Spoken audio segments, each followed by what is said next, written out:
сургалтад хамрагдахдаа дараах зүйлсийг анхаарна. Цахим сургалт видео хэлбэрээр байрсан тохиолдолд гүйлгэж буюу алгасаж үзэх боломжгүй байна.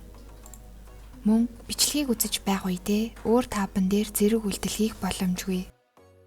Хэрэв үйлдэл хийн тааб шилжсэн тохиолдолд бичлэг зогсно. Өөр үйлдэл хийх үедээ давхар цахим сургалтанд хамрагдах бол бичлэгийн доод хэсэгт байрлах миний тоглоулагчин дээр дарна. Ингэснээр өөр таабан дээр үйлдэл хийх үедээ бичлэгийг үргэлжлүүлэн үзэх боломжтой. Миний тоглоулагчаар үзэж байгаа тохиолдолд бичлэг дуусмагцаа зогсно. Энэ үед Back to Tab хэсэг дээр дарна.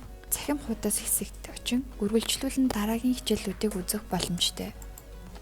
PDF сургалтыг үзэж байгаа тохиолдолд хуудас алгасах боломжгүй. Дарааллын дагуу үзэж дуусгаснаар та сургалтыг амжилттай дүүрэглэгийг тэмдэглэгээ гарч ирнэ. Ингэснээр тест үнэлгээний хуудас сертификат хэсгийн цоож тайлагдана. Үнэлгээний хуудсыг бүглэснээр сертификат авах боломжтой болно. Бүглөөгүй үед сургалтанд хамрагдсанаар бүртгэгдэхгүй.